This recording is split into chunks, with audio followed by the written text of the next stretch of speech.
घुटना, कंधा या कमर, चाहे जैसा हो दर्द, डॉक्टर ऑर्थो आपको देता है दर्द से पूरी आजादी, एक भरपूर जिंदगी।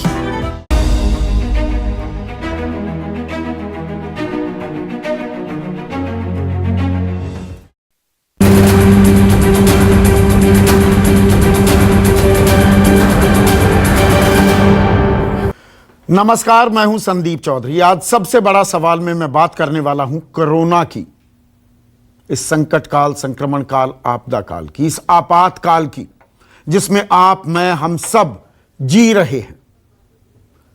अब आप कहेंगे कोरोना की बात कर रहे हो, चारों तरफ आंकड़े बता रहे हो, 5 राज्यों में जो चुनावी नतीजे आए हैं, जो रुझान आए हैं, उसके बारे में जानकारी दे रहे हो। यह खबर है, इसीलिए खबर दिखा रहे हैं। लेकिन सबसे बड़ी खबर आज भी हमारे हिसाब से, हमारे यानी न्यूज़ 24 के हिसाब से, कोरोना का यह फैलता संक्रमण है। अंग्रेजी में एक कहावत है, you might win a battle but and up losing a war. यानी कि लड़ाई, छोटी मोटी लड़ाई आपने जीत ली, और ये जो लड़ाई हुई है ना, ये चुनावी लड़ाई, चुनाव आते जाते रहते हैं। इस देश में हर तीसरे चौथे महीने में कहीं ना कहीं कोई ना कोई चुनाव होता है, और चुनाव का मतलब ही है हार और जीत। इससे हमारी जिंदगी में कोई ऐसा आमूल चूल परिवर्तन नहीं होता है। आज जिस काल में हम जी रहे हैं, जिंदगी और मौत की लड़ाई लड़ रहे हैं हम। यह युद्ध है। लड़ाई तो होती रहती है, युद्ध है, यह महायुद्ध है कोरोना के खिलाफ। आज का ताजा आंकड़ा, पिछले 24 घंटे में 3,92,488 नए मामले आए हैं। कल के आंकड़े 4,01,993 थे, उससे थोड़ा सा कम है, लेकिन 4 लाख ये लगातार बढ़ता जा रहा है। 22 अप्रैल को 3,32,000 मामले थे, अब ये 4 लाख का आंकड़ा छू रहे हैं। 3,689 लोगों की मौत हो गई पिछले 24 घंटे में। यह आज तक का, पूरे कोरोना काल का सबसे बड़ा आंकड़ा है मौतों का। और यह हमारी सरकारें भी जानती हैं, व्यवस्था भी जानती है, और आप और मैं तो भुगत ही रहे हैं। सुबह से शाम तक फोन कॉल हो, एसएमएस हो, व्हाट्सएप हो,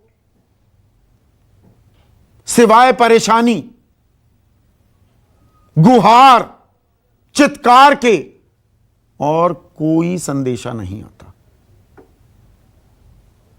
कोई बेड मांग रहा है, किसी की सांसें अटकी हुई हैं पर ऑक्सीजन नहीं मिल पा रही, किसी को वेंटिलेटर की दरकार है, किसी को रेमडेसिविर इंजेक्शन चाहिए, किसी को दवाएं नहीं मिल रही। और हम दावे बड़े बड़े करते हैं, कहा जाता है सारी चीज ठीक ठाक है, ऑक्सीजन है, सिंगापुर से मंगाई जा रही है, गल्फ कंट्रीज से आ रही है, अमेरिका हमारी मदद कर रहा है, अब स्पुतनिक वी भी, स्पुतनिक 5 की वैक्सीन भी आ गई रूस से। पर आम आदमी को क्या मिल रहा है? इंतजार और अटकी हुई सांसें।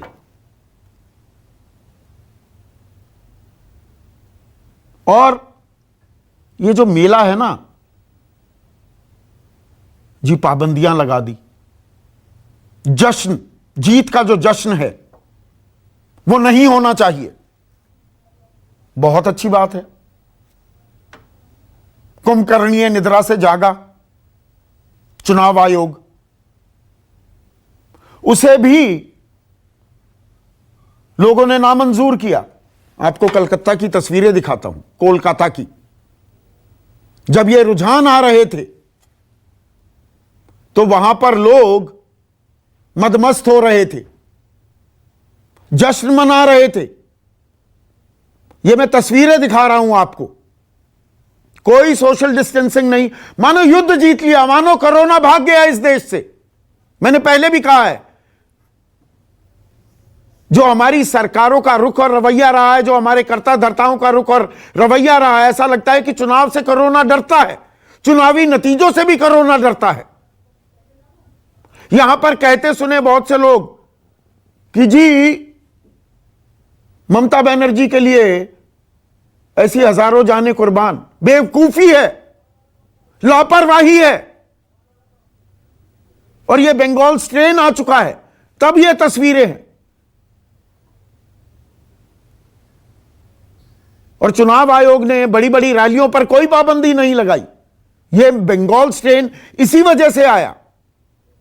कोलकाता में हर 2 में से 1 आदमी पॉजिटिव टेस्ट कर रहा है, पर हम सीख लेने को तैयार नहीं। यह तो एक तस्वीर है। दूसरी तस्वीर, आपको पंचायती चुनाव की मतगणना भी हो रही थी आज उत्तर प्रदेश में, और उत्तर प्रदेश की आप तस्वीरें देखेंगे तो आप भौचक्के रह जाएंगे। उत्तर प्रदेश में कोई भी इलाका आप देखिए, बागपत हो, हाथरस हो, अंबेडकर नगर हो, ऐसी ठसम भीड़, सांस लेने की जगह ना मिले, ऐसी भीड़ हुई। ये देखिए, बागपत, हाथरस, फिरोजाबाद, मुरादाबाद, लखनऊ, गोरखपुर, कोई इलाका नहीं। पश्चिमी उत्तर प्रदेश हो, मध्य उत्तर प्रदेश हो, सेंट्रल उत्तर प्रदेश हो या पूर्वांचल का इलाका,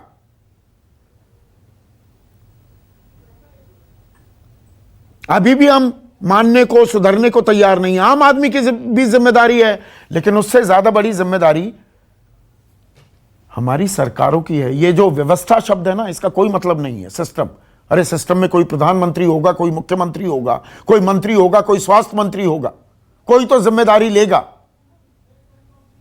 अब चुनाव पूरे हो गए, अब क्या कोई जिम्मेदारी लेगा? और यही है आज का सबसे बड़ा सवाल। चुनाव तो लड़ लिए, अब कोरोना से लड़ोगे? यह हमारी सरकारों से बिल्कुल सीधा, बिना लार लपेट के सवाल है। हो गया ना चुनाव, अब शांति पड़ गई, हो गई हार जीत, अब कोरोना से भी लड़ोगे क्या? चर्चा में मेरे साथ डॉक्टर राहुल भार्गव हैं, डायरेक्टर हैं फोर्टिस अस्पताल के गुरुग्राम में।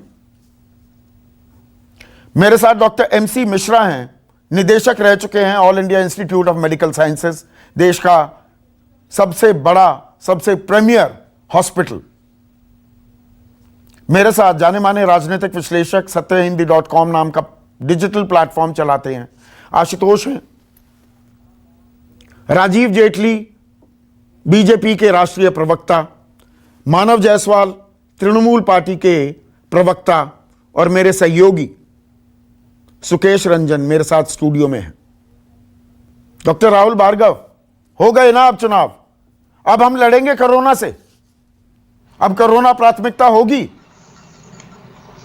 संदीप जी, बंगाल हारे या जीते, ये बात जरूर है कि देश की पब्लिक कोरोना से लड़ाई में हार रही है।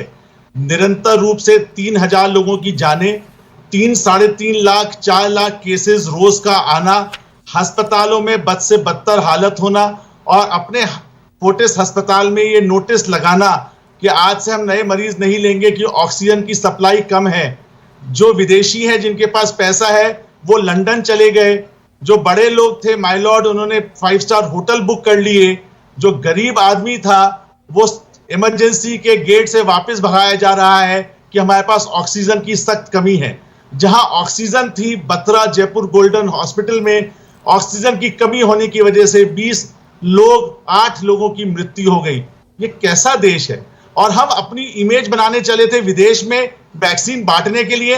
लोग आज लाइन में खड़े होकर वैक्सीन लगवा रहे हैं, वो एक और सोर्स बनेगा। हम किधर जा रहे हैं? हम तीनों फ्रंट पे, बंगाल हो, इलेक्शंस हो, और 5 स्टेट के आप देखिए आंकड़े में, अगर आपको दिखाऊंगा जैसे जैसे अपन शो में बढ़ेंगे, 500 से 5000 15,000 आंकड़ों तक पहुंच गए। जहां पे 500 केसेस आते थे, 13 मई 15 अप्रैल तक 5000 हुए, फिर वो 10,000 मामले आने लगे। जैसे जैसे टेस्टिंग बढ़ाने लगे, मार्च तक, अपने पिछले शो में आपने कहा था, एक बार याद है कि किस प्रकार से बंगाल में 50,000 की टेस्टिंग होती थी, उसको घटा के 20,000 कर दिया गया मार्च तक। आज ये हालत है कि 1:2 के रेशियो में लोग पॉजिटिव हैं। तो संदीप चौधरी जी, सारी जगह से व्यवस्था फेल है। मुझे लगता है अब आज से कोरोना पे सब मिलके वॉर स्टार्ट करें तो शायद हम कुछ बचा पाएंगे जो बचे हैं। पर जितने लोगों ने इस महायुद्ध में अपनी जानें दी हैं, उनका भरपाई कोई नहीं कर पाएगा। हालत सही में खराब है। टीएमसी के प्रवक्ता नहीं, अब भी हम करेंगे तो हुजूर आते आते बहुत देर कर दी वाला काम हो जाएगा क्या? स्ट्रेन बढ़ रहा है, बंगाल स्ट्रेन हमने देखा। मैं कलकत्ता का उदाहरण दे रहा हूं, 2 में से 1 आदमी पॉजिटिव टेस्ट कर रहा है वहां पर। तब हमारी आंखें हमने मूंद रखी थी। तब तो बड़ी बड़ी रैलियां करवानी थी, लोकतंत्र का मेला हमने सेलिब्रेट करना था, जैसे आस्था का मेला हमने सेलिब्रेट किया कुंभ में।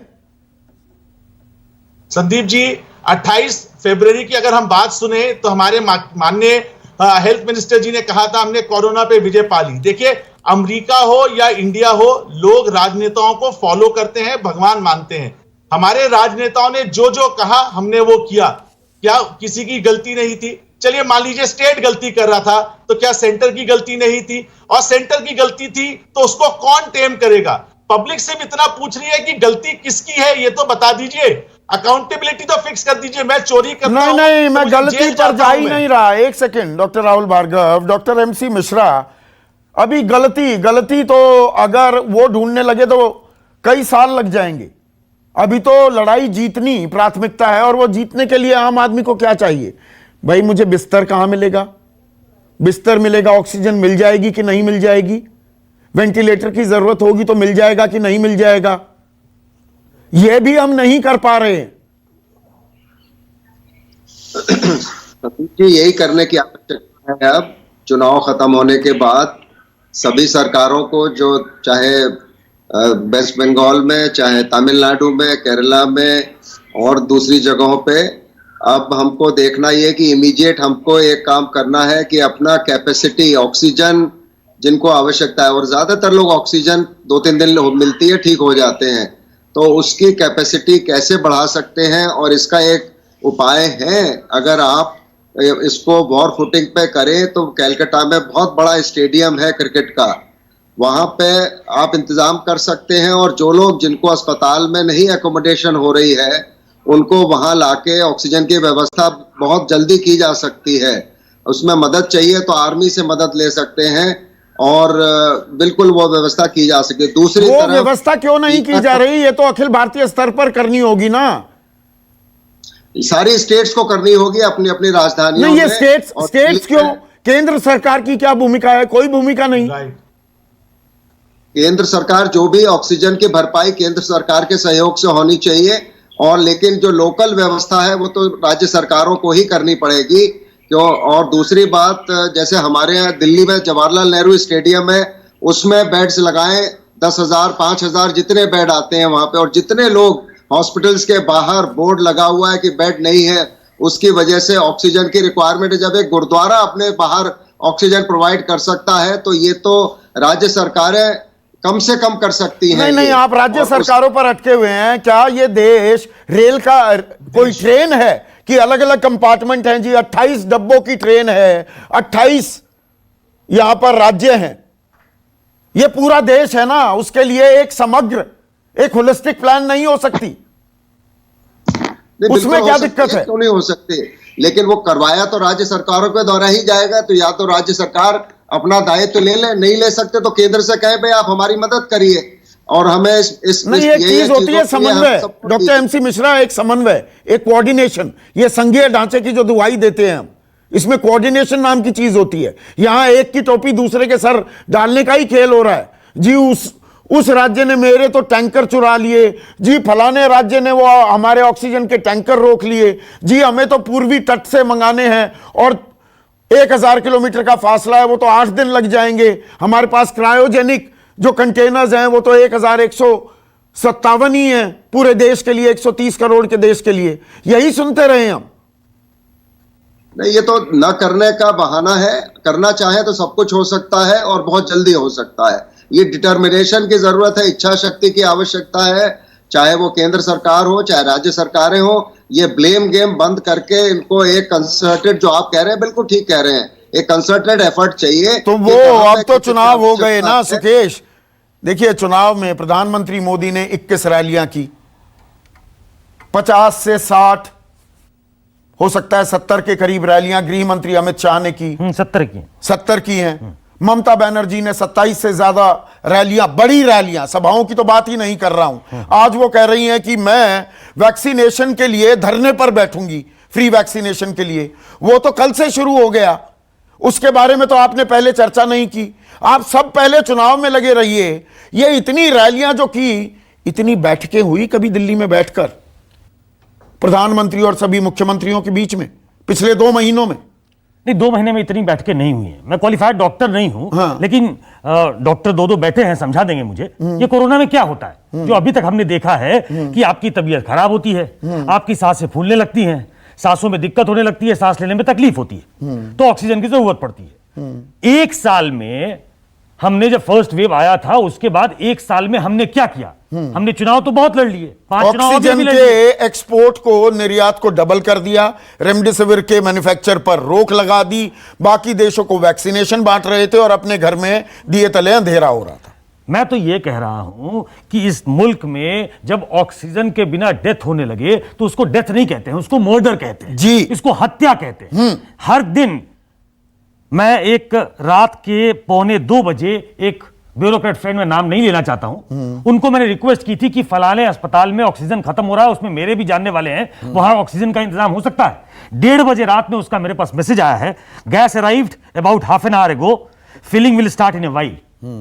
रात के 1:30 बजे लोग टकटकी लगाए देख रहे हैं, कुछ ब्यूरोक्रेट्स भी लगे हैं, कुछ डॉक्टर्स भी लगे हैं। और एक डॉक्टर से बात हुई थी, सीनियर डॉक्टर से, तो वो कह रहे थे एम्युनिशन तो होना चाहिए, लड़ेंगे कैसे? लड़ेंगे कैसे? ये युद्ध है, ये युद्ध है, लड़ाई कैसे होगी? और कल ही रात को हम एक कॉन कॉल पर भी थे, हमारे ही एक सहयोगी एक अस्पताल में भर्ती हैं, और उस अस्पताल में जो हेड हैं उन्होंने क्या बताया, हमारी जरूरत है 40 मीट्रिक टन ऑक्सीजन की, मिल रही है जी 25, कुछ इंतजाम करा दो। यही हुई थी बात। बिल्कुल वही तो मैं कह रहा हूं कि हाँ। ये एक, मतलब इसको क्या कहा जाए, हृदय विदारक स्थिति है कि लोग ऑक्सीजन के बिना मर रहे हैं। और 1 साल से हम कह रहे हैं कि भारत एक आत्मनिर्भर मुल्क है। हमने आत्मनिर्भर हो गए ना। हाँ, आत्मनिर्भर है, अपनी जान, अपने सामान के खुद जिम्मेदार हो गए। बिल्कुल, अपनी अपनी देख लें। हाँ, हम चुनाव लड़ने के लिए जो हंगर दिखाते हैं, हम चुनाव जीतने के लिए जो ताकत लगाते हैं, क्या वो ताकत out of the box ideas आते हैं, रणनीति अख्तियार की जाती है। नहीं, उसमें तो प्रशांत किशोर से लेकर तमाम लोगों को हायर किया जाता है। हाँ। अरे भाई, ऐसे क्वालिफाइड लोग हायर करके हम लोगों को ऑक्सीजन नहीं पहुंचा सकते। जो हमारी टास्क फोर्स है वो कह रही है संपूर्ण लॉकडाउन लगाओ रोकने के लिए। अब चुनाव खत्म हो गए तो वीकेंड जो लॉकडाउन है उत्तर प्रदेश में वो बढ़ा दिया गया है, अब वो फ्राइडे से ट्यूसडे हो गया। हरियाणा में भी अब लॉकडाउन लग गया। इस देश को चुनाव की ऐसी आदत लग गई है संदीप कि चलिए 5 राज्यों में उस समय चुनाव घोषित हुए जिस समय कोरोना का वैसा कहर नहीं था, चलिए उसको रीथिंक किया जा सकता था इलेक्शन कमीशन के द्वारा, लेकिन उत्तर प्रदेश में जो पंचायत चुनाव थे उसको तो टाला जा सकता था। नहीं, उसमें दुआई है, हाईकोर्ट का ऑर्डर था जी। उस हाईकोर्ट के ऑर्डर के खिलाफ सुप्रीम कोर्ट में मूव किया जा सकता था, हायर कोर्ट में, कि हम नहीं करा सकते, हमारे हाथ में है ये। नहीं, हमारी व्यवस्था खराब हो जाती ना, कश्मीर में लोकतंत्र का ढांचा चरमरा जाता अगर कोई मुखिया, सरपंच, पार्षद, कोई चेयरमैन ना चुना जाए तो। अब ये इस देश की तासीर यही है कि हमें इस बात पे गुस्सा नहीं आता। लोगों को इस बात पे गुस्सा आना चाहिए, और इस बात पे गुस्सा आना चाहिए नेताओं को कि आखिर हमारी कमी कहां रह गई। वो ताकत, वो जज्बा दिखाई नहीं देता है, और वो फेल कर रहा है पूरे मुल्क को। हर दिन जब आप इससे 2-4 होंगे, जो कि आप हो रहे हैं, कि किसी के लिए बेड का इंतजाम कर रहे हैं, किसी के लिए ऑक्सीजन का इंतजाम कर रहे हैं, किसी को वेंटिलेटर नहीं मिल रहा है। अभी मेरे पास एक मैसेज आया है, मैंने किसी तरीके से एक पेशेंट को कहीं एडमिट कराया है, उसका मैसेज आया है डॉक्टर का कि बहुत मुश्किल है उनका बचना, वेंटिलेटर का इंतजाम करने में लगा हो। उसकी स्थिति ऐसी खराब हो चुकी है, और ये पिछले 2 दिनों की हालत है। जिम्स में 4 घंटे एक महिला तड़पती रह गई। हमारे लिए 12 लोग मर गए ऑक्सीजन की कमी के चलते बत्रा अस्पताल में हो गया। जयपुर गोल्डन में 22 लोग मर गए। अस्पताल गुड़गांव में हो गया। और बत्रा अस्पताल में 230 लोग हाई फ्लो ऑक्सीजन पर थे आशुतोष। 12 की मौत हुई है। ऑक्सीजन आधा पौना घंटा और डिले हो जाती 230 लोगों की भी मौत हो सकती थी। तो यहां पर जो सुकेश कह रहे हैं चुनाव के लिए रणनीतिकार आ जाएंगे जी, प्रशांत किशोर हैं, फलाने चाणक्य हैं, लेकिन इस युद्ध को जीतने के लिए, लड़ाई के लिए इतनी तैयारी, कोरोना के इस युद्ध के लिए क्या हमारे पास विशेषज्ञ नहीं है? हमारी टास्क फोर्स नहीं है? हमारे सीरो सर्वे नहीं बता रहे थे चीख चीख कर कि नवंबर से जनवरी के बीच हमारी पॉजिटिविटी रेट सिर्फ 10% है, अभी दूसरी वेव आने वाली है। यहां पर हम सलाह नहीं लेते, कोई रणनीति नहीं होती, कोई रणनीतिकार नहीं होते, चुनाव के लिए ये सब कुछ। 10 दिनों से संदीप लड़ाई चल रही है हाई कोर्ट में, सांसों के लिए, ऑक्सीजन के लिए। संदीप, हाँ, दरअसल हम लोग सच बात नहीं कह रहे हैं। दिसंबर के महीने में एक टास्क फोर्स बनी थी। इस टास्क फोर्स का काम था जीनोम के जो वेरिएंट्स हैं उसकी स्टडी करनी। देश के 10 बड़े नेशनल लेबोरेटरीज और साइंटिस्ट को इसमें जोड़ा गया था। यह सीधे स्वास्थ्य मंत्रालय के तहत किया गया था। 10 मार्च के पहले इसने अपनी रिपोर्ट दे दी, सरकार को दी। सरकार ने सरकार की जो स्वास्थ्य मंत्रालय का विभाग था, इसने यह रिपोर्ट कैबिनेट सेक्रेटरी को दे दी। कैबिनेट सेक्रेटरी ने प्रधानमंत्री कार्यालय को बताया या नहीं बताया, इस बात की कंफर्मेशन नहीं है। यह खबर रॉयटर ने कल चलाई है, इसका अभी तक कोई खंडन नहीं आया है। तो देश के वैज्ञानिकों ने अपना काम किया, उन्होंने सूचित कर दिया। उस रिपोर्ट में लिखा गया है ये जो वेरिएंट है, ये इंडियन वेरिएंट है B1617, ये डबल म्यूटेंट है और ये बहुत खतरनाक है। बहुत तेजी के साथ ये शरीर में प्रवेश करता है, जो आपका प्रतिरोधक क्षमता है उसको खत्म करता है और फौरन कार्रवाई की जाए। ये रिपोर्ट है। ये रिपोर्ट 10 मार्च तक सरकार के पास पहुंच चुकी थी। सरकार क्या कर रही थी? आपके स्वास्थ्य मंत्री क्या कर रहे थे? हर्षवर्धन जी कह रहे थे कोरोना का एंड गेम शुरू हो गया है। भारतीय जनता पार्टी अपने अधिवेशन में कहती है कि भाई प्रधानमंत्री जी ने बड़ा जबरदस्त काम किया है। तो वैज्ञानिकों ने अपना काम किया, केंद्र सरकार ने कौन सा काम किया? यह सवाल कोई पूछेगा कि नहीं पूछेगा? आप बताइए कि जब आज लॉकडाउन आप क्यों नहीं लगाते हो? आपके फौची जो अमेरिका का सबसे बड़ा है, उसने कहा लॉकडाउन इमीडिएट। फौची को छोड़िए, यहां पर देखिए आशुतोष, बहुत से लोगों को, 1 मिनट रुकिएगा, मैं एक और जानकारी दे दूं। डॉक्टर फाउची वो ठीक है, फॉरमोस्ट एक्सपर्ट हैं, वो कह रहे हैं लॉकडाउन इमिनेंट है, ये आपको लगाना पड़ेगा, चेन को ब्रेक करना पड़ेगा। हमारी जो टास्क फोर्स है उनमें से बहुतेरे एक्सपर्ट्स ने, ये मेरे पास पुख्ता जानकारी है, सरकार को सलाह दी है कि आप जो हमारे हॉटस्पॉट्स हैं वहां पर स्ट्रिक्ट लॉकडाउन लगाइए तत्काल। संदीप, आप जिस टास्क फोर्स की बात कर रहे हैं, उस टास्क फोर्स के चेयरमैन ने पिछले साल 24 अप्रैल को प्रेस कॉन्फ्रेंस करके कहा था कि 16 मई से इस देश में एक भी कोरोना का केस नहीं आएगा। ऑन रिकॉर्ड प्रेस कॉन्फ्रेंस की है। वो आदमी आज भी अपने पद पर बना हुआ है, वो आज भी टास्क फोर्स का चेयरमैन है, आज भी सरकार को सलाह दे रहा है। और उसके भरोसे आप इस देश के अंदर कोरोना से लड़ाई लड़ रहे हैं हम लोग। और आपके जो स्वास्थ्य मंत्री कहते हैं एंड गेम शुरू हो गया है, और आपके वैक्सीन की हालत यह कि जो वैक्सीन बनाने वाला है वो आदमी लंदन भाग गया है और वो कह रहा है मेरे ऊपर भयानक तरीके से दबाव डाले जा रहे हैं, मेरी गर्दन उड़ जाएगी। आप वैक्सीन से लड़ने की बात कर रहे हो? आपकी आबादी 135 करोड़ है और वैक्सीनेशन का जो परसेंटेज है 2 पॉइंट समथिंग है, और आप कहते हो हमने दुनिया में बहुत बड़ा वैक्सीनेशन कर दिया। आप 6 करोड़ वैक्सीन एक्सपोर्ट करते हो, आप ऑक्सीजन 50,000 मेट्रिक एक्सपोर्ट करते हो। वैक्सीनेशन पर हम आगे चर्चा कर लेंगे। मैं 1 सेकंड आशुतोष आपको रोक रहा हूं। वैक्सीनेशन, आपने टीका लगवाया भी तो आपकी इम्यूनिटी आने में 1.5-2 महीने 3 महीने लगते हैं।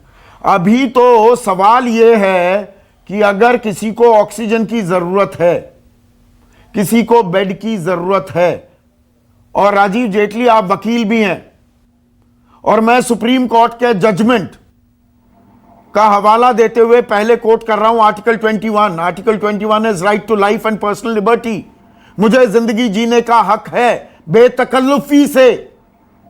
और सुप्रीम कोर्ट क्या कहता है? P Unni Krishnan versus state of Andhra Pradesh, judgment में क्या कहा गया? Right to life includes doctor's assistance. मुझे जो मेरा संविधान, मेरा आईन जिंदगी जीने का हक देता है, मौलिक अधिकार देता है, उसमें डॉक्टरी उपचार भी शामिल है, यानी कि मैं बीमार होता हूं, मुझे अस्पताल दिया जाना जरूरी है, यह मेरी फंडामेंटल राइट है। मुझे ऑक्सीजन मिले, मुझे वेंटिलेटर मिले, मुझे दवाई मिले, यह मेरी फंडामेंटल राइट है। उसे कौन गारंटी कर रहा है? राजीव जेटली। चौधरी साहब, बिल्कुल ठीक कहा आपने। ये फंडामेंटल राइट है, उपचार फंडामेंटल राइट है। कौन चाहता है कि किसी की जान जाए?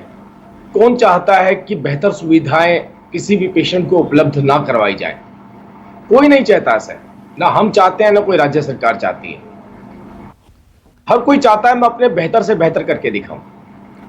ऐसा नहीं कि ऑक्सीजन नहीं है, हमारे पास ऑक्सीजन की मात्रा भरपूर उपलब्ध है। ऑक्सीजन को पहुंचाना एक चैलेंज है, चाहे वो हमारी सरकार राज्यों के अंदर हो, चाहे वो दूसरी राजनीतिक पार्टियों की राज्य में हो। इतनी बड़ी चुनौती, यही ऑक्सीजन कभी सब्जेक्ट नहीं होता था। ऑक्सीजन कम से कम सब्जेक्ट नहीं होता था डिस्कशन का इस देश के अंदर कि ऑक्सीजन की शॉर्टेज है। बहुत सारे डॉक्टर्स बीच में बैठे हैं, साइंटिस्ट बीच में बैठे हैं। यह भी एक्सपेक्टेड नहीं था कि ये सब कुछ ऑक्सीजन से ही प्रोपेल होने वाला है, क्योंकि अभी आपने थोड़ी देर पहले कहा कि हम इंजेक्शन को साइड कर दें, क्योंकि उसमें भी 2-3 महीने लग जाते हैं इम्यूनिटी आने में। अब रह गई बात केवल ऑक्सीजन की। ऑक्सीजन की मात्रा अगर पिछले 12 दिन पहले की देखेंगे और आज की देखेंगे तो वो रैपिड जंप कर रही है, बहुत ज्यादा जंप कर रही है। हर सरकार ने आज जो आंकड़ा दिया, कल तक वो आंकड़ा लगभग डबल हो जाता है। अगर हम कहते हैं कि कोरोना के खिलाफ ये पूर्वानुमान लगाने के लिए ही तो सरकार होती है, बाकी तो हम हैं ना, बाकी तो हम संभाल लेंगे, हम चले जाएंगे अस्पताल। पूर्वानुमान लगाने की जिम्मेदारी किसकी होती है? ये टास्क फोर्स किस लिए बनी हुई है? ये बात भी डॉक्टर समोसा खाने के लिए, चाय पीने के लिए बैठते हैं क्या? नहीं, ये बात भी डॉक्टर्स ने ही बोली है कि वायरस का नेचर नहीं पता था। इस तरीके से प्रोपेल करेगा, इस तरीके से रेस्पिरेटरी सिस्टम के ऊपर अटैक करेगा, क्योंकि जिस मात्रा में पहले हुआ था उस मात्रा में पहले नहीं हुआ था, उस मात्रा में होना शुरू हो गया है। तो बहुत सारी चीज बताइए राजीव, मैं एक सेकंड के लिए रोक रहा हूं। सुकेश ने जो बात कही ना, बड़ी मार्के की बात कही। हमारे देश को ना, आपको, मुझको, हम सबको, पूरे देश की बात कर रहा हूं मैं, राजनीतिक जमात की नहीं। हमें यह चुनाव की बीमारी लग गई है। यह बिल्कुल ठीक कहा सुकेश ने। चुनाव ही बी ऑल एंड ऑल हो गया इस देश का। चुनाव करवाने के लिए जहां एक मतदाता है, हिमाचल का मैं उदाहरण दे रहा हूं, वहां भी ईवीएम के साथ पोलिंग पार्टी पहुंच जाती है। यह व्यवस्था हम कर देते हैं। बस्तर जो नक्सलियों का गढ़ है, जहां कोई फोन कनेक्टिविटी नहीं, कोई सड़कें नहीं, वहां भी ईवीएम पहुंच जाएंगी, पोलिंग पार्टी पहुंच जाएगी। मैं गांव देहात की, जिलों की, तहसीलों की बात नहीं कर रहा हूं। दिल्ली में ऑक्सीजन नहीं पहुंच पा रही। देखिए संदीप जी, जो आपने चुनावों की बात करी, मैं आपसे पूरी तरह से सहमत। ऐसा लगता है पूरा देश के 365 दिन केवल चुनाव ही लड़ता है। हाँ, मुझे याद है मैं आप ही की डिबेट पे बैठा था और डिबेट के ऊपर मैं जस्टिफाई नहीं कर पा रहा था 1 नेशन 1 इलेक्शन क्यों होना चाहिए, क्योंकि मेरे ऊपर इतने प्रहार किए गए। अरे भाई, आप रीजनल पार्टियों को मारना चाहते हैं, आप पंचायत का चुनाव इसके साथ करेंगे तो आपको ये लाभ मिलेगा, आप ये चुनाव इसके साथ करेंगे तो ये बेनिफिट मिल जाएगा उस राजनीतिक पार्टी को। 1 नेशन 1 इलेक्शन की जब बात आती थी, ये तो आज दिन ऐसा आ गया, ये तो फिट बैठ गई बात।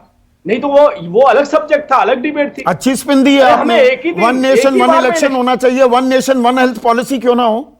ये राज्यों की जिम्मेदारी है जी। सेंट्रल कमांड अथॉरिटी क्यों नहीं है हमारी? पिछले साल लॉकडाउन लगाया था तो डिजास्टर मैनेजमेंट एक्ट का इस्तेमाल किया गया ना, एपिडेमिक एक्ट का इस्तेमाल किया गया ना। आज राज्यों की जिम्मेदारी है जी। अभी भी स्टेट डिजास्टर मैनेजमेंट का जो फंड है, सभी स्टेट्स को एलोकेट किया गया और उनको यह भी कहा गया कि आप इसमें से खर्चा कर सकते हैं भरपूर जितना आप चाहते हैं, सेंटर से जो एलोकेट होता है। मैं आज पता क्या है, समझ नहीं आ रहा कि किस तरीके के तर्क दूं मैं आपको, क्योंकि तर्क ऐसे हैं कि बीच में 2 डॉक्टर्स बैठे हैं, आप इतने वरिष्ठ हैं, इतने सीनियर जर्नलिस्ट हैं, सुकेश जी आपके साथ बैठे हैं, सारी जानकारी रखते हैं, आशुतोष जी अच्छे क्रिटिक्स हैं। आपने जो बातें रख दी उनके कोई जवाब ही नहीं है। जवाब तलाशने होंगे ना। ये हमारे देश की असहायता है क्या? ये हम लड़ाई लड़ते रहे, जो एक सेकंड मानव, ये लड़ाई लड़ते रहे, युद्ध नहीं दिख रहा हमें, युद्ध की तैयारियां नहीं करेंगे। ममता बनर्जी भी अब चुनावी जीत पर कहती हैं कि मैं फ्री वैक्सीनेशन के लिए धरने पर बैठूंगी। और ये जो खेला होबे चल रहा था और कलकत्ता में संक्रमण फैल रहा था, उसके बारे में क्या किया? सर पहले तो सभी को मेरा नमस्कार है, और हमारी संवेदना सर वो सर परिवार वालों से है जिन्होंने अपने प्रियजनों को खोया है कुछ दिनों में, और बंगाल की भी हालत कुछ वैसी ग्रसित हो रखी है सर। लेकिन हम कार्य का निर्वाह कर रहे हैं सर, और आपके चैनल के थ्रू मैं बताना चाहता हूं सर, हमने अपना एक पोर्टल दिया है जहां पे जो बेड्स अवेलेबिलिटी होती है प्राइवेट हॉस्पिटल और गवर्नमेंट हॉस्पिटल के लिए, वो एवरी डे अपडेट हो रही है। और साथ ही साथ हमारा एक नंबर है सर 1800 जो टोल फ्री नंबर है, वो भी हम लोगों तक पहुंचा रहे हैं। और सर आपके चैनल के थ्रू मैं वो नंबर रीड करना चाहूंगा, 1800-313-444-222, 1800-313-444-222। और सर बहुत सारे लोग ऐसे भी हैं जो काफी डिप्रेस हैं, उनको पता नहीं क्या करना चाहिए, उनके लिए भी हमने हेल्पलाइन नंबर्स रखे हैं सर। हम हर वो कार्य एक बार ये नंबर दोहराएंगे, नंबर दोहराएंगे, 1 मिनट सुकेश, ये नंबर बताइएगा, 1 मिनट। हाँ, एक सेकंड, धीरे धीरे बताइएगा, हम देखते हैं ये आपकी हेल्पलाइन कितनी दुरुस्त तरीके से चल रही है। एक बार स्पीकर ऑन करके इसका मिलाइए नंबर। 1800 313 444 222। और सर हमारा एक पोर्टल भी है सर, नमस्कार, ये हमारे हेल्थ डिपार्टमेंट ने अभी दिया है, जहाँ पे आप लाइव बेड, हाँ बोलते रहिए ना आप। सर ये एक पोर्टल है सर, जहाँ पे हम लोग लाइव बेड्स जो होते हैं सर, ठीक है, उसको हम लोग दिखा रहे हैं, जैसे जो हमारे प्राइवेट हॉस्पिटल्स हैं किस तरीके के बेड, और हम निरंतर बेड्स ऐड कर रहे हैं सर, निरंतर बेड्स ऐड कर रहे हैं सर, और एवरीडे हम लोग ऐड कर रहे हैं सर। हमारे यहाँ कुछ एक होटल्स हैं जिनको हमने मेडिकल स्पेशलिटी रूम्स के लिए अवेल कराया है, और सर हम लगे हुए हैं। और जहां तक बात है सर, आज जो भी इलेक्शन का जो भी रिजल्ट है, हम उसको ये अब 1 मिनट रुकिए, जो आपने नंबर दिया हमने मिलाया, बेड की जरूरत है तो कहा जाता है कि अभी बिजी है, अभी व्यवस्था बिजी है। ये वेटिंग में जो है ना, नहीं ये वेटिंग हर जगह चल रही है, शमशान घाटों पे वेटिंग चल रही है, व्यवस्था की आप दुहाई देते हैं। ये है नंबर सर, धैर्य रखिए सर, धैर्य रखिए, ये नंबर है, ये कॉलिंग नंबर है, हेल्पलाइन नंबर है। आपको अपने क्रेडिट कार्ड या फोन बैंकिंग के लिए भी जब फोन करना पड़ता है तो परस्पर कॉल आ रहे हैं, छोड़ दीजिए, ये सिद्ध करता है कि लोग कॉल कर रहे हैं, लोग कॉल कर रहे हैं। और सर हमारे पास, हम निरंतर कोशिश कर रहे हैं सर, हम दिव्य ज्ञान लेके नहीं बैठे हैं, हम कोशिश कर रहे हैं आपके चैनल के थ्रू भी, माध्यम के थ्रू भी। हमने जब इलेक्शन हो रहा था 8 फेज को 4 फेज में, 4 फेज को 1 फेज में करने की हमने बहुत निरंतर प्रयास भाई किए। आपको कोशिश करने के लिए चुना था क्या? समाधान देने के लिए चुनते हैं हम सरकार को कि कोशिश करने के लिए? फैसिलिटीज में आता है संदीप, ये बेसिक फोन करिए, आपको सब कुछ जानकारी मिल जाएगी। ये मिल रही है जानकारी, इसीलिए मैंने नंबर, इसीलिए मैंने 2 डायल किया, जिसमें बेड्स के बारे में जानकारी मिलनी चाहिए, कहीं फोन ट्रांसफर होना चाहिए। जो बेड्स खाली दिखाते हैं वो भी दरअसल वेकेंट नहीं होते हैं, भरे हुए होते हैं। 1 मिनट मानव, 1 मिनट बीच में नहीं, 1 मिनट। ये बेसिक जानकारी है, इसमें कोई रॉकेट साइंस नहीं लगता है। ये पहली चीज है, एलिमेंट्री चीज है, जो ऐसे किसी मौके पे होनी चाहिए। हमें आगे की, मैं तो अटक जाता हूं, मेरा दिमाग वहीं अटक जाता है कि इस मुल्क में, भारत जैसे मुल्क में, हम ऑक्सीजन नहीं दे पा रहे लोगों को। और जबकि we are the largest manufacturer in the world. 10 दिन से हाई कोर्ट और सुप्रीम कोर्ट में ऑक्सीजन की लड़ाई हो रही है, स्टेट्स के तरफ से और सेंटर की तरफ से, दोनों तरफ से वकील, सॉलिसिटर जनरल बैठते हैं और आर्गुमेंट हो रही है। और आइनॉक्स जैसी कंपनी और जो वो ठेकेदार है गोयल, जिसकी जिम्मेदारी थी बत्रा अस्पताल में ऑक्सीजन सप्लाई करने की, फोन नहीं उठाते हैं। और हाई कोर्ट भी नोटिस देता है तो अगले दिन पेश होते हैं, तत्काल पेश होने के लिए भी तैयार नहीं। ये पूरे सिस्टम का बैक जाना इसको ही कहते हैं। हाँ, ये पूरे सिस्टम में फ्लॉ है, ये सिस्टमिक फ्लॉ है, इसको देखना पड़ेगा, इसको मानना पड़ेगा। हाँ बोलिए मानव, हाँ बोलिए मानव। सर देखिए सर, आपको पता है 1.5-2 महीने से हमारे यहाँ मॉडल कोड ऑफ कंडक्ट था, उसके बावजूद भी हम लोग हेल्थ के प्रति काफी चेतना रखते हुए और लोगों को परस्पर हम बताते हुए हमने कोशिश करी है सर। हमारी जो टीम है, जो हेल्थ टीम है सर, उनको हम लोगों ने हर तरीके से समन्वय में रखा है। और सर हमारी जो नेत्री है हर रात उनका पर्सनल। अरे भाई, ये पश्चिम बंगाल या हरियाणा या दिल्ली की बात नहीं है, मैं पूरे देश की बात कर रहा हूं। We have फिर failed वही the nation, we have failed the nation. कुएं के मेंढक बन के काम नहीं चलेगा कि जी बंगाल का ख्याल रखेंगे। As a nation do we have a policy. ये युद्ध, ये वॉर लड़ने के लिए डॉक्टर, एक second please Manav, doctor Rahul Bhargav, ये वॉर है, मैंने शुरुआती कमेंट्स में ही कहा। उसके लड़ने के लिए एक रणनीति होती है ना, कौन कौन से फ्रंट खोलने हैं, कहां कहां क्या तैयारी करनी है, हमें क्या चीज करनी है, लॉजिस्टिक्स सुधारने। जी 15 दिन से सुन रहा हूं जी लॉजिस्टिक्स की कमी है, हमारे पास ट्रक्स नहीं है, ऑक्सीजन तो है पर पहुंचाएं कैसे? तो भैया कितने दिन लगाओगे? अगले साल पहुंचाओगे? 162 पीएसए के ऑक्सीजन प्लांट लगने थे, प्राइम मिनिस्टर केयर फंड से 201 करोड़ रुपया जाना था, 33 भी नहीं बने, अब 551 बनाने की घोषणा और कर दी गई है।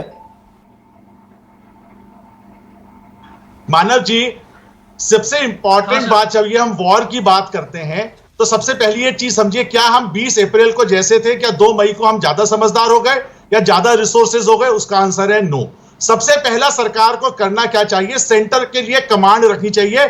जब वन नेशन के लिए एक कॉन्स्टिट्यूशन है, एक इलेक्शन कमीशन है, अब समय है कि एक सेंट्रल सोर्स से निर्धारित हो, रणनीति एक जैसी हो सारे स्टेट में। सब सारे स्टेट्स अपनी अपनी विम्स एंड फैंसीज में नीति नहीं बना सकते। कोई रात कर्फ्यू करता है, कोई वीकेंड कर्फ्यू करता है, कोई 5 दिन का कर्फ्यू करता है। नहीं, अब मानव बीच में नहीं, मानव का ऑडियो डाउन कीजिए। मानव जी एक मिनट, हर चीज में इंटरप्ट नहीं करेंगे मानव। सेंटर वॉर जोन बना के सारे स्टेट्स को आप रजामंदी करिए। प्राइम मिनिस्टर सेंटर जो है वो पूरे देश के लिए, कॉन्स्टिट्यूशन पूरे देश के लिए। अब जरूरत है एक सेंट्रल वॉर रूम की, एक साझा स्ट्रैटेजी की, जिसके अंदर लॉकडाउन लॉकडाउन लॉकडाउन। अगले 15 दिन में एपिडेमियोलॉजिस्ट को बिठाइए, अपनी गणित लगाइए कि कितने बेड, कितना ऑक्सीजन, कितने टैंकर और कितनी दवाइयां लगेंगी, उसको मुहैया कराइए। उसके अंतर्गत 4 कमेटीज बनाइए, उस 4 कमेटी का एक को इंचार्ज बनाइए, सो दैट जहां केसेस ज्यादा है वहां पे सप्लाई दी जाए, लोगों को बचाया जाए। एक नियत और नियति होनी चाहिए कि देश का ये क्यों नहीं हो पा रहा है? Doctor MC Mishra, valid point है आपका। आदमी नहीं मरेगा। राहुल भार्गव, आपका वैलिड पॉइंट है। डॉक्टर एमसी मिश्रा, मतलब कोरोना क्या ये देख रहा है कि अरे उत्तर प्रदेश में शुक्रवार को शाम 8 बजे से लॉकडाउन है, मंगलवार 7 बजे तक सुबह, तो उस टाइम कोरोना नहीं आएगा या रुक जाएगा। हरियाणा में संपूर्ण लॉकडाउन लगा दिया 9 मई तक, तो अब वहां कोरोना नहीं। ये अलग अलग राज्यों की अलग अलग स्ट्रैटेजी से काम चल सकता है क्या? नहीं, बिल्कुल भी नहीं, क्योंकि वायरस ऐसा है, बाउंड्रीज में नहीं लिमिट कर सकते आप। वो तो कहीं से कहीं जा रहा है। पहले महाराष्ट्र में नहीं था कि और राज्यों में आया, देख रहे क्या हो रहा है। सवाल ये है कि हम, जो डॉक्टर राहुल भार्गव कह रहे हैं, बिल्कुल ठीक कह रहे हैं कि एक हमको न तो हमने सीखा कुछ 1 साल में कि इसका बिहेवियर कैसे रहा पहले, और हमारा जो ट्रेजेक्ट्री थी वो यूरोप से 2-3 महीने पीछे रहती थी। उसके लिए हम लोग बिल्कुल, everybody was taken by surprise, चाहे वो हेल्थ एपिडेमियोलॉजिस्ट हो, चाहे वो पब्लिक हेल्थ एक्सपर्ट हो, चाहे भारत सरकार हो, चाहे राज्य सरकारें हो, चाहे डॉक्टर्स हो, चाहे मीडिया कर्मी हो। हर आदमी आश्चर्य कर रहा है कि अब ये क्या हो गया, क्योंकि कोई भी इस चीज को नहीं समझ रहा था कि ये होगा, और किसी ने भी इतना ठोस लगाकर नहीं कहा कि ये होगा। नहीं, क्योंकि ध्यान कहीं और था ना, प्राथमिकताएं कुछ और थी। अब जो भी था, अब वो तो उसके नहीं था ना, उसमें हम लोग पे कर रहे हैं। हाँ, उसमें प्राथमिकताएं कुछ और थी, तो ध्यान कहीं और आपका डाइवर्ट हो रखा था, इस चीज पर ध्यान नहीं था। अब आशुतोष, क्या आपको लगता है कि अब चुनाव खत्म हो गए? जो सुकेश कह रहे हैं ना कि ये जो बीमारी है, अभी तो चुनाव नहीं है, अब अगले साल पंजाब में, उत्तर प्रदेश में होने वाले हैं, तो चुनावी फायदे नुकसान के लिए ही तो ये आरोप प्रत्यारोप चलते हैं ना, राज्यों के बीच, राज्य सरकारों के बीच, पार्टियों के बीच, कि भाई चुनाव में फायदा होगा, लोगों को लुभाएंगे, बताएंगे देखो वो निकम्मा है, हम बहुत काबिल हैं। अब चुनाव तो है नहीं। अब आपको लगता है कि ये राजनीतिक जमात, हमारे कर्ता धर्ता एक साथ बैठेंगे और कहेंगे कैसे निपटे, कैसे ये समस्याएं सुलझाएं? क्योंकि अब कोई राजनीतिक नफे नुकसान की बात तो खत्म हो गई, चुनाव खत्म हो गए। संदीप, सांप निकल गया, हम लकीर पीट रहे हैं आज की तारीख। हकीकत यह है जब सबको पता था कि कोरोना की दूसरी लहर आएगी तो हमने तैयारी क्यों नहीं की? इस तैयारी की जिम्मेदारी किसकी थी? जब पहली बार आई तो सब कुछ सेंट्रलाइज था, सब कुछ प्रधानमंत्री कार्यालय से चल रहा था, किसी भी राज्य को अपने यहां कंटेनमेंट जोन तक बनाने की इजाजत नहीं थी, तब सब कुछ सेंट्रलाइज था। इस बार ऐसा क्यों नहीं हुआ? आप इस बार क्यों आप जिम्मेदारी से विमुख हो गए? प्रॉब्लम क्या है?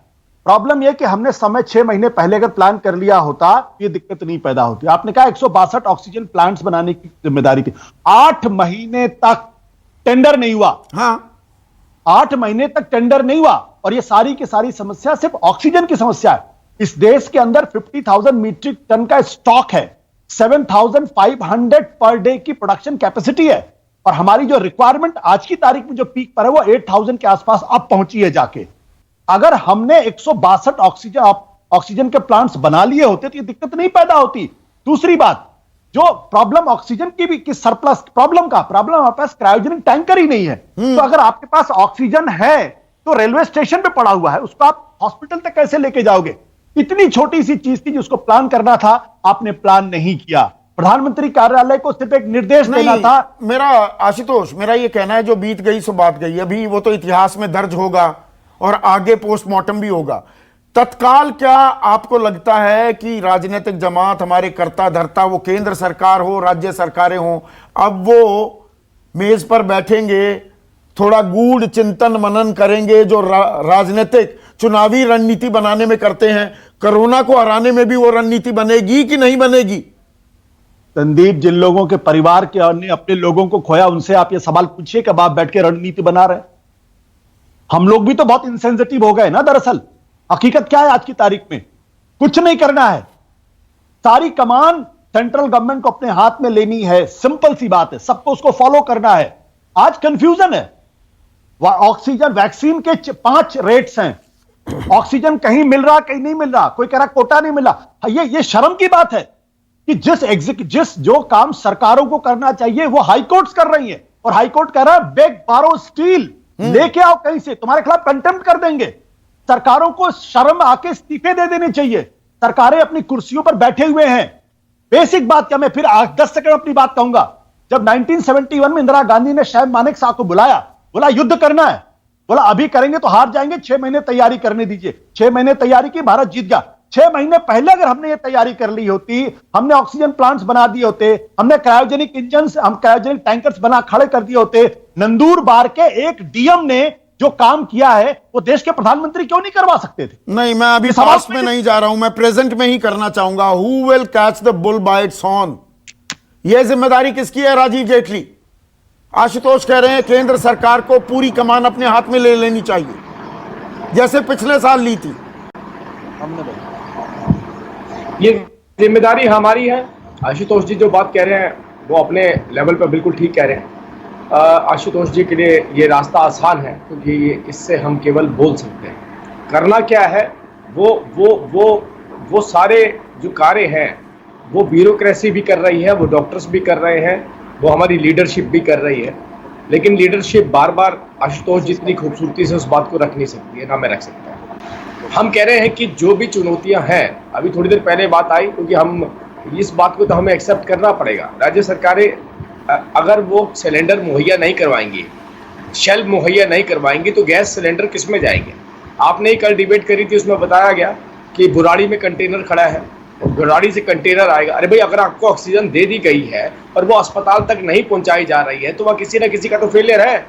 अगर आप ये उम्मीद करें कि राज्य सरकारें जो ब्यूरोक्रेट्स हैं, पूरे देश के ब्यूरोक्रेट्स हैं, उनकी अकाउंटेबिलिटी सेट कर दी जाए केंद्र की तरफ, तो भूल जाइए राज्य सरकारें। पहले तो राज्य सरकारों को साइड करिए कि वो सरेंडर करें। संविधान का जिक्र किया है, संविधान में खुद सरेंडर करते हैं। आप छोड़िए एपिडेमिक एक्ट और डिजास्टर मैनेजमेंट एक्ट, आर्टिकल 352, 356, 360 अलग अलग तरह की इमरजेंसीज का प्रावधान है। नेशनल हेल्थ इमरजेंसी क्यों नहीं लगाई जाती? हर मुमकिन कार्य के ऊपर विचार किया जा रहा है, विचार किया जा रहा है। मतलब क्या ये आंकड़ा अभी 4 लाख है, 10 लाख, 15 लाख हो जाए तब तक विचार विमर्श होगा? ये जानकारी एक्सपर्ट के पास है, सीनियर ब्यूरोक्रेट्स के पास है, हमारी लीडरशिप के पास है। और वो बेहतर तरीके से इसका निवारण करेंगे और जल्दी इसको लागू भी करेंगे। जल्द ही लागू करेंगे। मानव, अब आपकी नेत्री कह रही हैं कि वो धरने पर बैठेंगी फ्री वैक्सीनेशन के लिए।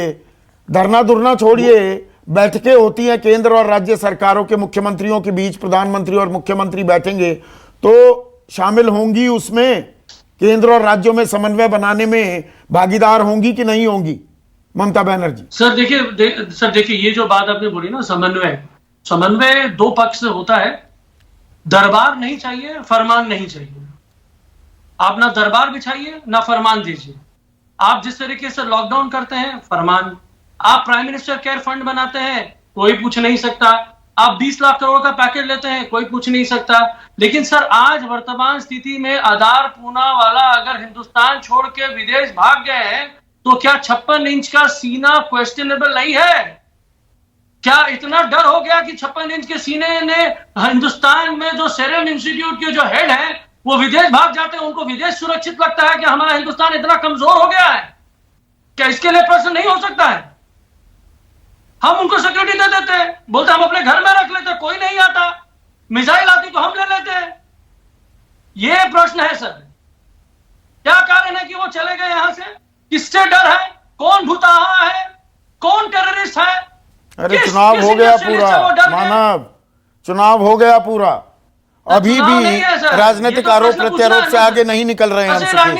एक मिनट इतनी आखिरी मनी है, मैंने बोला ना। हाँ, अभी आपको सुनाई दे रहा है? इतनी खलिश है, इतनी ऐसी ध्वनि आती है हाँ, जैसे कोई मामूली सी चीज हुई है। इस देश में 2 लाख से ज्यादा लोग मर चुके हैं। इस देश में हर दिन 4 लाख लोग संक्रमित हो रहे हैं। रोज 3,500-4 हजार लोगों की मौत हो रही है। और 3,500 का मतलब होता है हर महीने 1 लाख से ज्यादा की मौत का सिलसिला चलेगा। अभी ऐसे ही चलता रहा। मैं उसी पे आ रहा था ना, कि उसको अगर काउंट कर लीजिए आप तो इतनी मौत हो रही है। और उसके बाद हम फेडरल स्ट्रक्चर की दुहाई दे रहे हैं। हम एक साथ बैठ नहीं सकते, हम बयान जारी कर सकते हैं सिर्फ।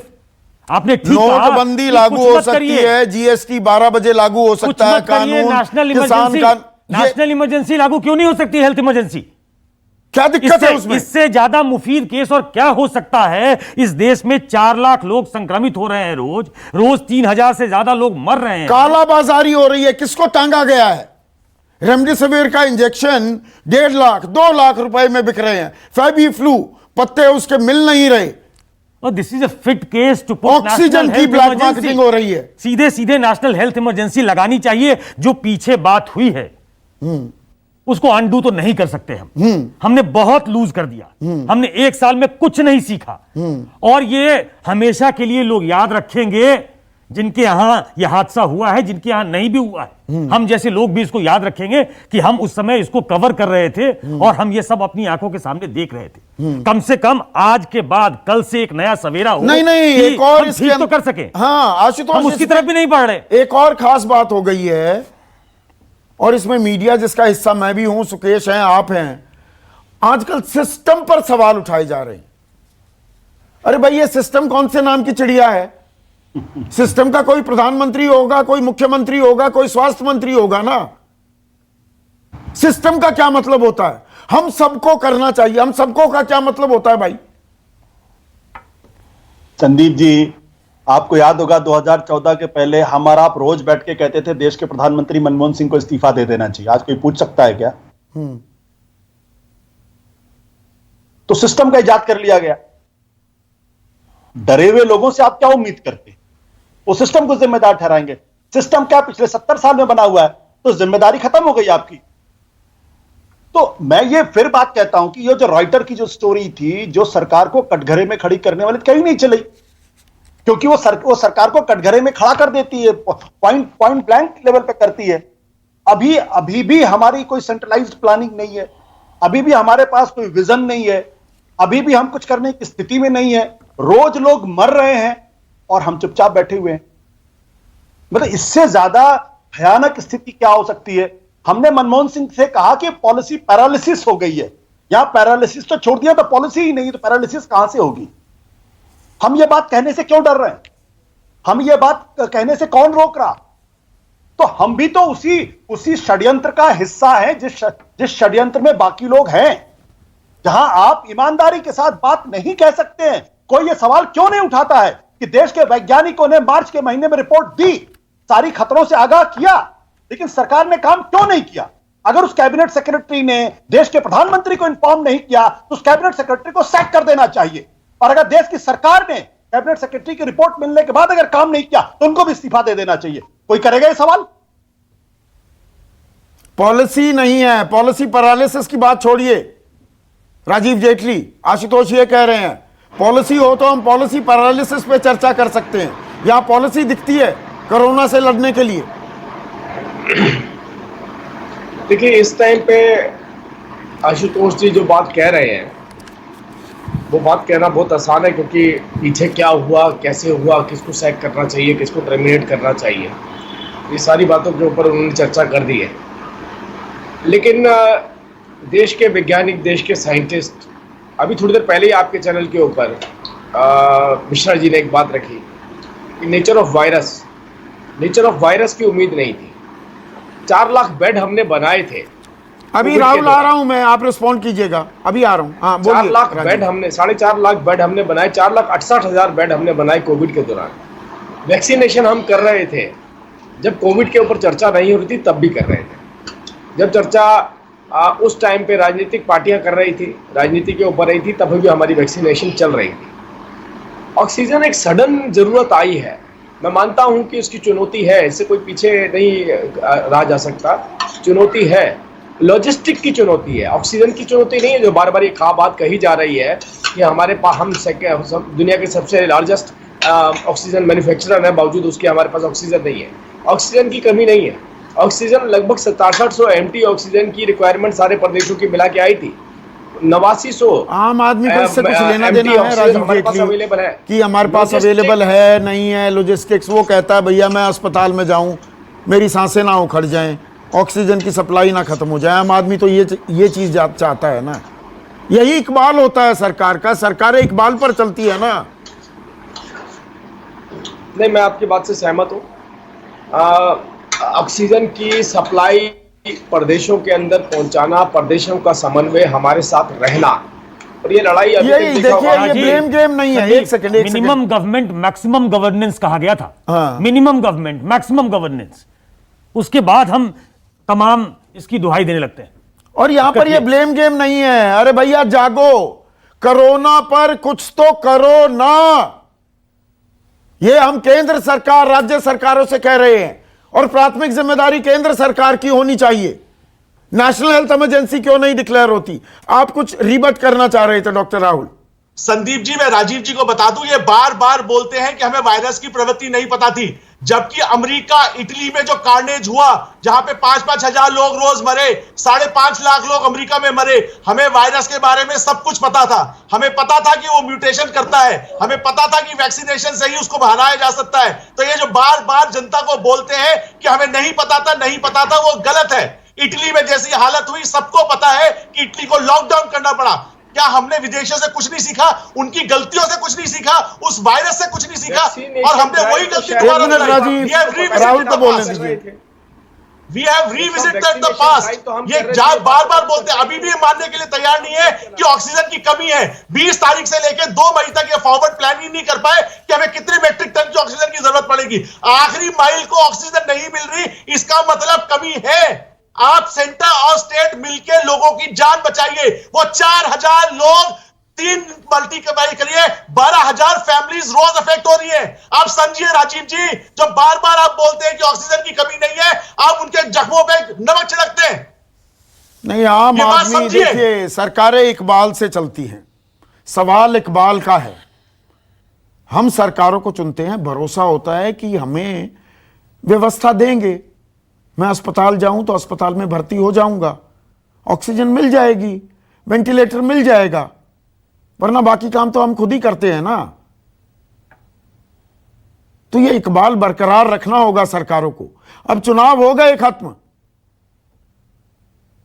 लड़ लिए आपस में, अब कोरोना से तो लड़िए ना, कुछ तो करो ना सरकार, कुछ तो करो ना। नमस्कार। खास जड़ी बूटियों से बना पेट सफा आयुर्वेदिक चूर्ण आज ही ले आएं। पेट सफा पहली रात से ही असर दिखाता है और इसकी आदत भी नहीं पड़ती। पेट सफा, हर रोग दफा।